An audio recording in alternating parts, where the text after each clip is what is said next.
covering another problem in day 2 under the same approach. Also, I would be discussing about the problems, numerical problems under dividend discount models. In day 3, I would be discussing on adjusted present value method and problems on adjusted present value method. In day 4, I would be discussing about economic profit approach for arriving at the value of a firm, and in day 5, I would be discussing about the applicability and limitations of the DCF approach. So I will be discussing problems as a practical component, and I will be discussing two-stage growth model. So where the two-stage growth model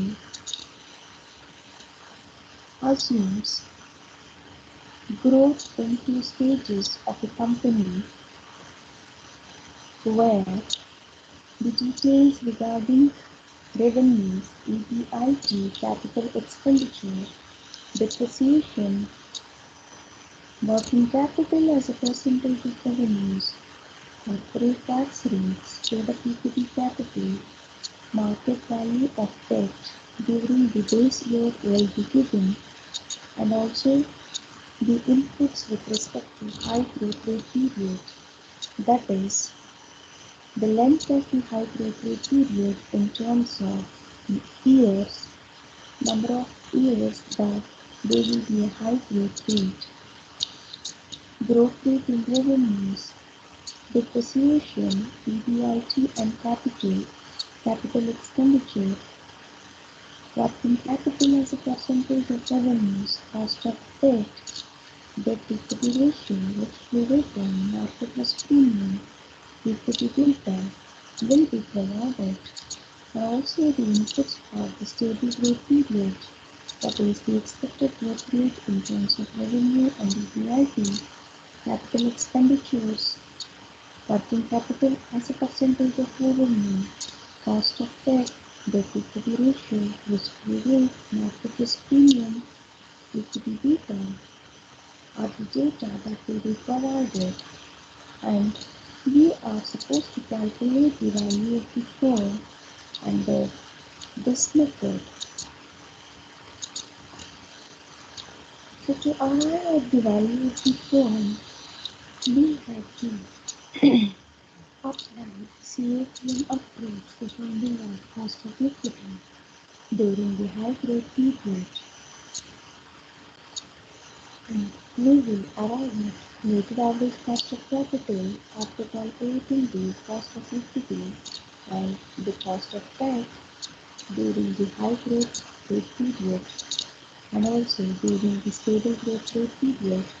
The cost of equity, cost of debt and WACC will be calculated, and we will calculate the forecasted free cash flows during the high growth period and the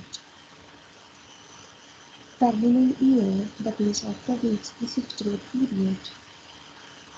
Like we will be calculating the free cash flows of revenues, EBIT, capital expenditure, depreciation, change in net working capital, and hence we will arrive at free cash flow to the firm. After arriving at the free cash flow to the firm, we will calculate the present value of these free cash flows and also the present value of the terminal value.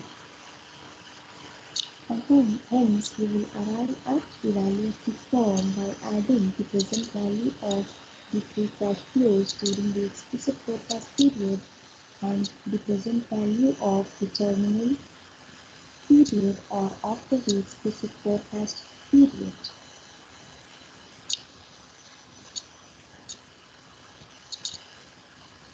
Also, the three-stage growth model will assume that the firm will enjoy a high growth rate for a certain period, that is usually 3 to 7 years. The high growth rate period will be followed by a transition period during which the growth rate will decline linearly or in linear increments, and the transition period will be followed by a stable growth rate period forever.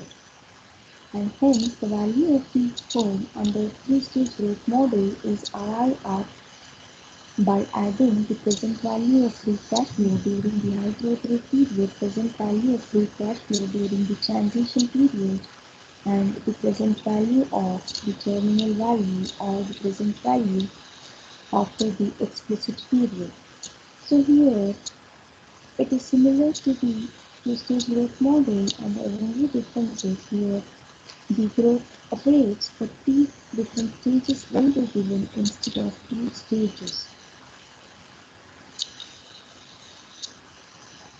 The procedure that is followed to calculate the value of the firm is we have to find out the cash flows of the firm, that is the cost of capital, weighted average cost of capital, and hence we have to arrive at the present values of free cash flow during the high growth period, the present value of free cash flow during the transition period, and the present value during the terminal period, and hence arrive at the value of the firm. So this exercise will be done in two classes in week 3. And in the third day, I will be explaining about the adjusted present value, where the adjusted present value approach is applied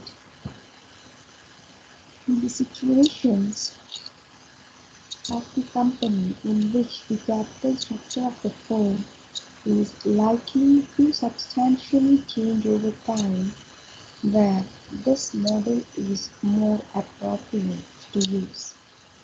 Because the enterprise DCF model uses a constant growth rate or a constant discount rate to value the enterprise cash flows, which makes sense when the capital structure of the firm remains more or less constant over time. So the approach defines enterprise value as the sum of the value of the unlevered equity free cash flows and the value of the interest tax shields. The value of unlevered equity cash flows is the present value of the firm's operating cash flows, and the operating cash flows do not depend on how the firm is financed, and hence they may be referred to as unlevered equity free cash flows. The value of interest tax shields is the present value of the interest tax shield arising from the use of debt financing. By arriving at the enterprise value in this way, the APV approach captures easily the impact of changing capital structure. The procedure to arrive at the value of the firm using APV approach is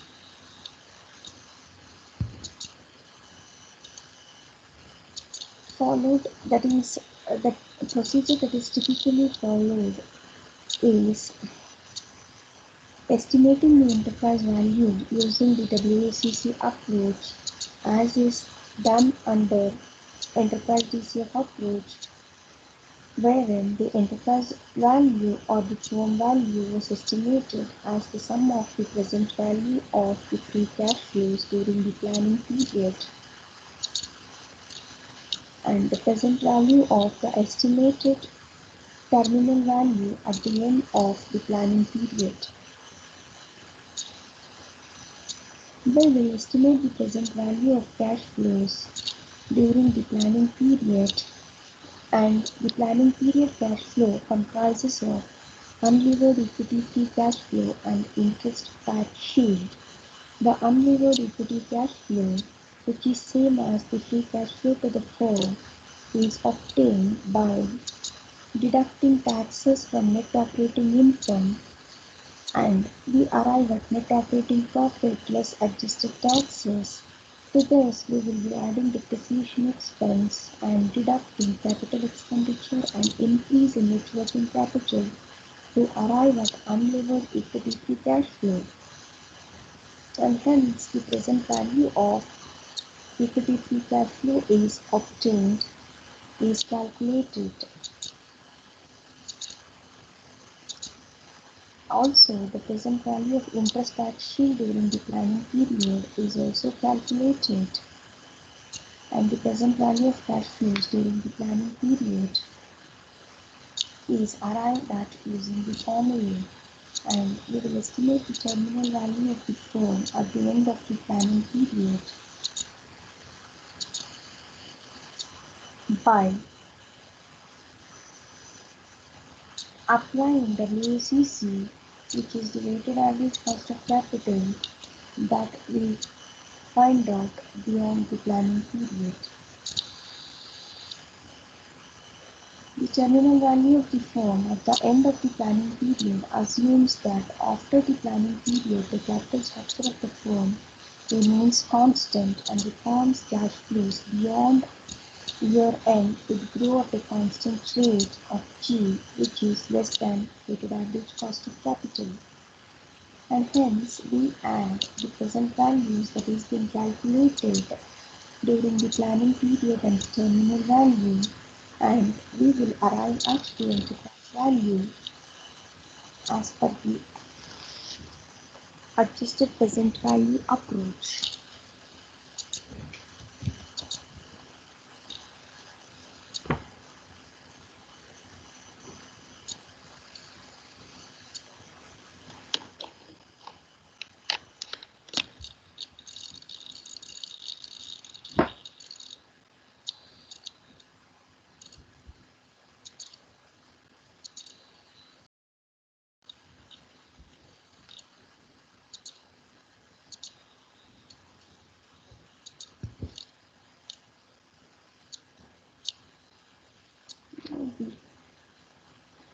Learning in detail with an illustration the applicability of the adjusted present value approach. And now, once we discuss and understand the applicability of APV approach, we will discuss one more approach, that is economic profit approach or the economic profit model. The enterprise DCF model is used for technicians and practitioners because it focuses squarely on cash flows in and out of the business. However, it has a shortfall in the sense that cash flow of a single year hardly provides any insight into the performance of the firm. A declining free cash flow may mean deteriorating performance or investment for future returns. That is, if any company's cash flows, according to its historical statement, is coming down, it means that the performance of the firm is not up to the mark. In this aspect, the economic profit model is more appropriate and is more informative. It produces a valuation which is identical to the enterprise DCF model, and it also gives a clear picture of how and where the firm creates value, which is very important to any buyer of the firm. Economic profit means simply the surplus left after making an appropriate charge for the capital invested in the business, and economic profit of a single period is defined as EP is equal to IC into ROIC minus WACC, where IC is the invested capital, ROIC is the return on invested capital, and WACC is the weighted average cost of capital. Since ROIC is equal to no flat divided by invested capital, we can rewrite the economic profit equation as Economic profit is equal to NAPLAT minus IC into WCC. According to the EP model, the value of a firm is equal to the current invested capital plus the present value of the future economic profit stream, and symbolically it is represented in the formula that is shown in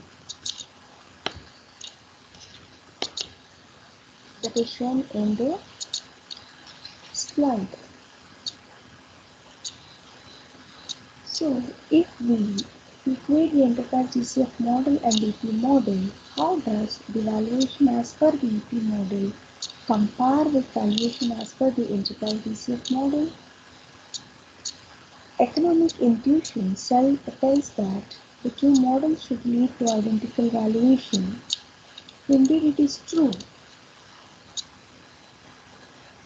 and that also will be explained with an example. Now, coming to the applicability and limitations of the DCF analysis. So, DCF, it requires credible estimates of future cash flows and discount rates.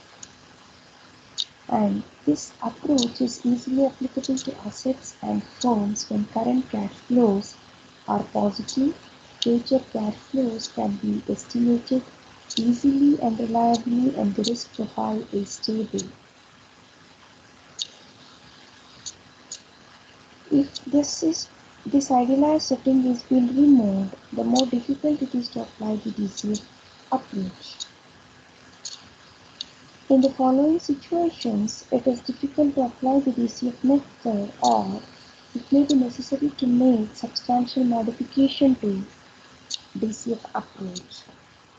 That is, firms that are under distress, that is, firms that are under financial difficulties, firms that are not earning suitable profits, or firms that are running under losses, it is difficult to apply this approach.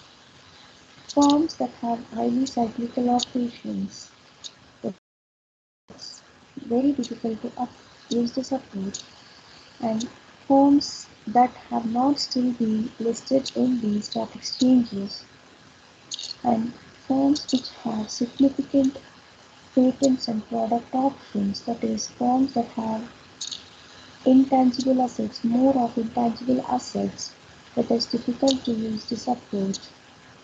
Firms that are under restructuring, like mergers, acquisitions, takeovers, these dealings, it is difficult to apply this approach.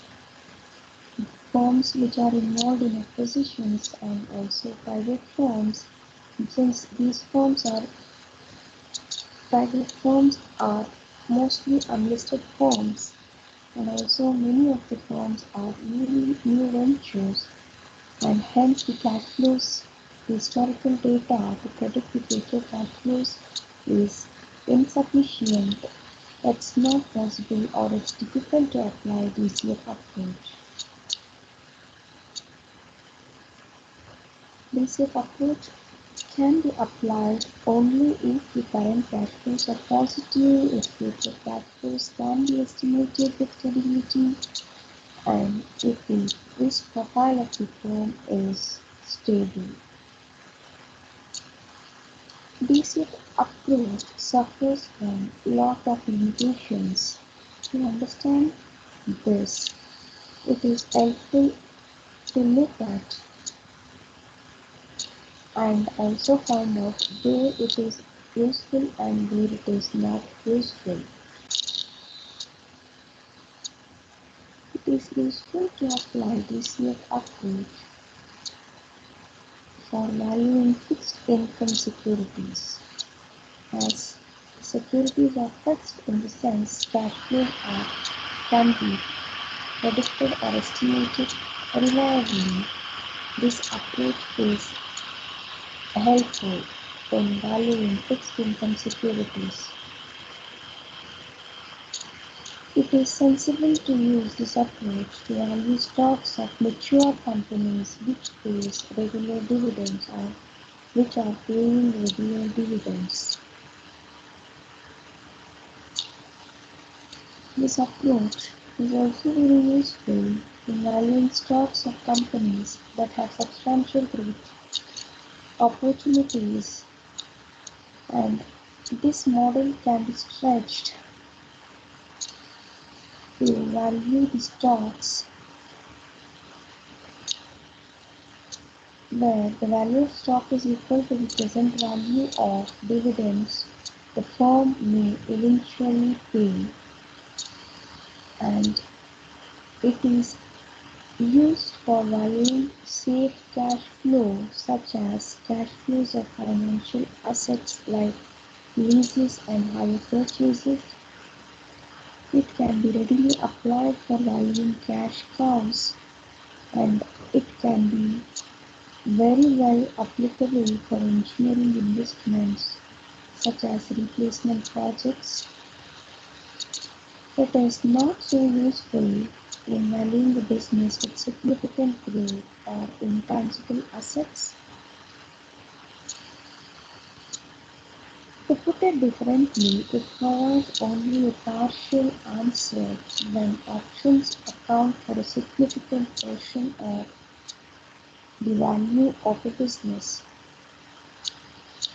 It is never used for valuing call and put options. These options can be valued using option pricing model, which is very different from the DCF model. It does not make any sense for valuing R&D projects, and the value of such project is also represented by their option value. To summarize, there are several models for valuing a company using DCF approach, like enterprise DCF approach, free cash flow to equity approach, adjusted present value approach, and economic profit model. And the enterprise DCF model discounts the free cash flows to firm at the weighted average cost of capital. The free cash flow to equity model discounts the free cash flow to equity at the levered cost of equity. The free cash flow to equity is the cash flow left for equity shareholders after the firm has provided for its capital expenditure and working capital needs and met all its obligations towards lenders and preferred shareholders. The adjusted present value model discounts the unlevered equity cash flow, which is same as the free cash flow to firm at the unlevered cost of equity, and adds to it the discounted value of the interest tax due on debt. The economic profit model discounts the economic profit stream at the weighted average cost of capital and adds to it the current invested capital. So, from a values point of view, any approach could be used for valuing the firm and make sure that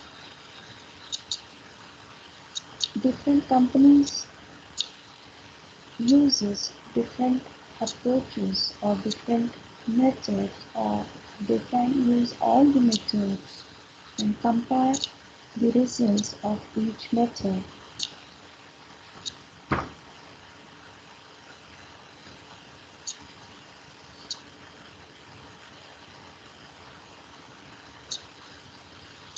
And thus, it is left to the discretion of the firm that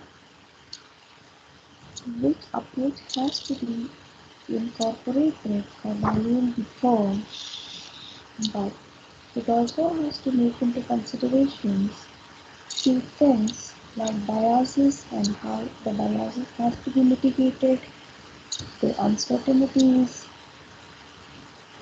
associated with the valuation, the complexity associated in valuation, like what models to be used, the complexity involved in using the models, so how it is becoming difficult to use or value a firm when there are plenty of models that are available that are complex? How to mitigate the effect of biases in valuation?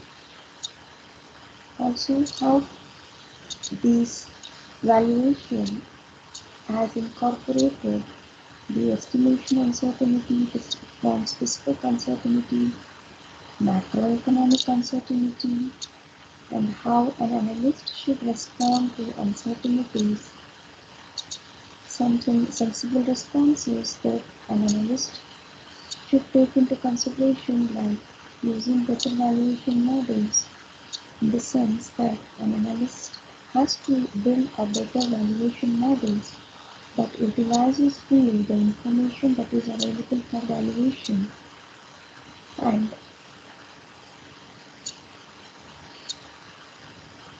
realizing the uncertainty characterizing valuation, an analyst may do simulation analysis or scenario analysis, and he has to come up with a valuation range rather than a single value estimate. The analyst may express his valuation in probabilistic terms to reflect the uncertainty that he feels. That is, for example, an analyst will come up with a value of ₹50 for a stock that is trading at ₹40. He may state that there is a 75% chance that the stock is undervalued, rather than categorically stating that it is undervalued. This consideration has to be made while arriving at the value of the firm, and also you should be able to mitigate the effects of bias on evaluation, and he is recommended to make some considerations or take suggestions, like to avoid pre-commitments. That is, decision makers should not take a prior position on valuation. The list has to do his work without being pressured to conform to a predetermined position. He never link the valuation with reward or the punishment. He has to delink the valuation with reward or the punishment. That is, a process where the reward or punishment depends on the outcome of valuation will induce bias in valuation. So, he should not link valuation from reward or punishment. He also has to mitigate the bias's effect by diminishing institutional pressures. That is, institutions that are interested in more objective equity valuation should shield their equity analysts who issue sell recommendations not only from annoyed clients but also from their own portfolio managers and sales executives. Also, not but the least, he has to increase self-awareness, which is a potent antidote to bias. The analyst should be aware of his biases and consciously tackle these biases while defining the valuation inputs.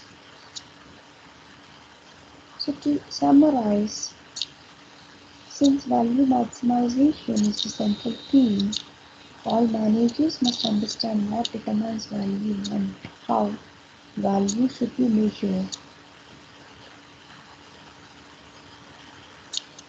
As valuation is often characterized by bias, which stems from factors like perception about the company being valued, the current market value of the company, and institutional pressures, and it has to be mitigated by avoiding pre-commitments, by delinking valuation from reward or punishment, by diminishing institutional pressures, and by increasing the self-awareness. In general, there is always an uncertainty associated with valuation on account of estimation uncertainty, firm-specific uncertainty and macroeconomic uncertainty, and an analyst should be more sensible in responding to these uncertainties by using better valuation models, by